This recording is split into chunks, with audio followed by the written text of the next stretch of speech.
Imagine an empire that once spanned 3 continents, commanding fear and respect from Europe to Asia, brought to its knees not by invading armies or bloody battles, but by the silent, insidious power of ink on loan papers. What if I told you that Britain, without declaring war or sending a single soldier, orchestrated the downfall of the mighty Ottoman Empire through a web of debt so tangled it strangled sovereignty itself? This isn't ancient history. It's a blueprint for modern domination, and the Ottomans were its first tragic victims. Buckle up as we unravel how financial chains became sharper than swords, and why this forgotten trap still ensnares nations today. The Ottoman Empire's debt trap was no mere accident of history. It was the brutal collision of two worlds, one clinging to the old ways where power flowed from vast lands, loyal soldiers, and unyielding faith. The other, a ruthless new order where financial mastery reigned supreme. Britain didn't just play this game, they invented the rules.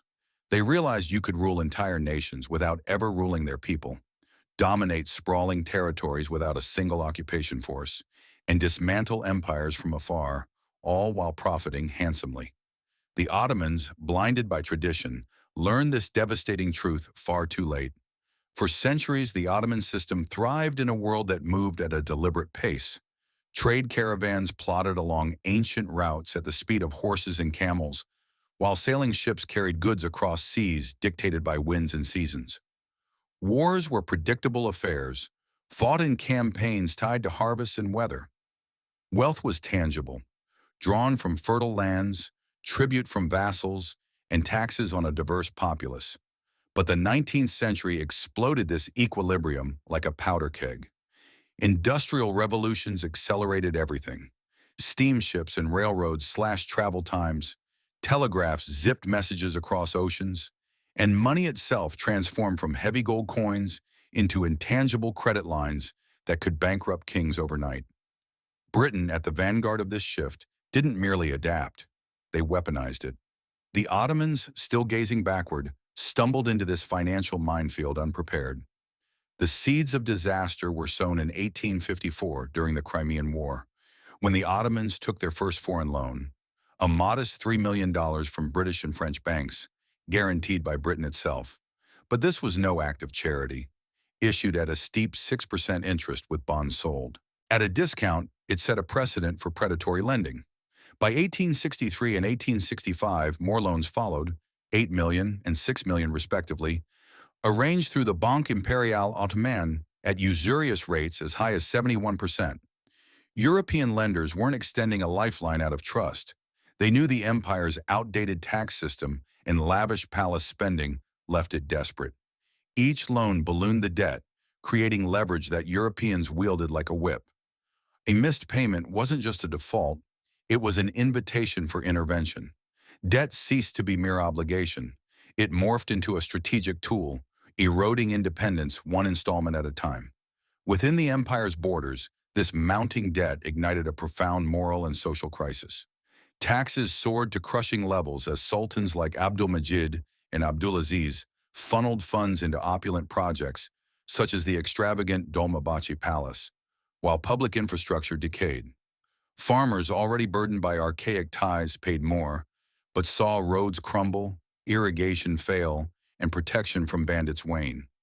Artisans in bustling bazaars watched helplessly as waves of cheap British textiles and manufactured goods, protected by unequal trade treaties known as capitulations, undercut local crafts. Entire industries, silk weaving, cotton spinning, withered, leading to widespread unemployment and poverty. The empire wasn't modernizing, it was hemorrhaging. This economic vampirism fueled resentment, turning loyal subjects into disillusioned masses and fracturing the multi-ethnic harmony that had long sustained Ottoman rule. European powers, led by Britain, had no interest in a quick kill. A gradual bleed-out proved far more lucrative. By 1875, the nominal debt had swelled to 200 million, with annual interest and repayments devouring over half the empire's budget. When default came that year, it wasn't chaos. It was opportunity. Payments trickled on, sustaining creditor profits, while the empire's weakness invited piecemeal encroachments. Britain aimed for a puppet state, weak enough to manipulate, alive enough to pay. A strong Ottoman revival or total collapse would disrupt the cash flow. Controlled decay was the sweet spot. The crowning jewel of this financial imperialism was the Ottoman Public Debt Administration, OPDA. Established in 1881 by the Decree of Muharrem after years of negotiation. This foreign-controlled body wasn't just an overseer, it was a shadow government. Granted monopolies over lucrative revenues like salt, tobacco, stamps, alcohol, fishing, and silk, the OPDA operated beyond Ottoman law, employing well-paid European staff who out-earned local officials. In provinces from Epirus to Thrace, its tax collectors became the de facto authority, siphoning funds directly to bondholders in London and Paris. By reducing the debt from $214.5 million to a more manageable level through restructuring, it stabilized finances, but at the cost of Ottoman dignity. Regions felt more colonized by ledger books than by troops, as the OPDA even invested in model industries like silk reeling plants, demonstrating European efficiency while underscoring local ineptitude. Debt's tentacles extended into diplomacy, turning the Sublime Porte into a marionette. Ottoman sultans couldn't pursue reforms or alliances without creditor vetoes. Military modernization stalled for fear of upsetting fiscal balances. Neutrality in European conflicts became untenable, as loans tied the empire to British whims. Every bid for autonomy, whether tax hikes or tariff adjustments, met resistance, tightening the noose of dependency. Britain's genius lay in its invisibility. No flags were toppled, no thrones usurped outright. The Sultan reigned from his gilded palace, but every edict whispered of foreign consent. This facade absolved Britain of blame for internal woes, famines, revolts, pinned squarely on Ottoman mismanagement. As oil eclipsed coal, Britain eyed the Middle East's black gold, securing concessions through desperate Ottoman deals that pawned future riches for present scraps. Nationalism wasn't born in isolation. It festered in the soil of economic despair. Imported Western ideas of self-determination amplified grievances, with Europeans fanning flames. Greeks rebelled in 1821, sparking a wave that pitted Christians against Muslims, Arabs against Turks. A fractured empire was pliable, its divisions deepened by debt-fueled inequality. World War I laid bare debt's cumulative toll. Entering the fray in 1914 already exhausted, debt at 288 million liras by war's end, the Ottomans faced total mobilization without the infrastructure to sustain it. Britain's duplicity shone, promising Arab independence via the Hussein-McMahon correspondence while secretly carving up lands in the Sykes-Picot Agreement.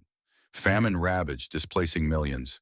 The economy, already weakened by bypassed trade routes and capitulations, collapsed under wartime strains. Bravery on battlefields like Gallipoli couldn't counter a rigged system. Post-war, the empire dissolved at the Treaty of Sèvres, its remnants partitioned into British mandates like Iraq and Palestine, territories engineered for exploitation, borders etched for division, yet the debt trap endured, morphing into new forms for successor states. This tale discomforts because it redefines power. Brute force pales against financial acumen. Sovereignty slips away not in cataclysms, but through contracts and clauses. The Ottomans fell not from weakness of spirit, but from failing to grasp a world hurtling toward monetary warfare. Today, echoes resound in developing nations ensnared by similar traps. From Africa to Asia, 54 countries grapple with crippling debt crises, spending more on interest than healthcare. 46 nations between 2020 and 2022 alone. Institutions like the IMF and World Bank, often criticized as neo-colonial tools, impose austerity for loans, mirroring OPDA's grip. High interest rates and economic downturns force choices: borrow and lose autonomy, or resist and face collapse. The playbook persists: control finance, dictate policy, shape destinies. The Ottomans dreamed of taming debt while preserving pride. History scoffed. Surrender money's reins and fate follows. In our era of global finance, the warning rings louder. Master the game or forever play the pawn.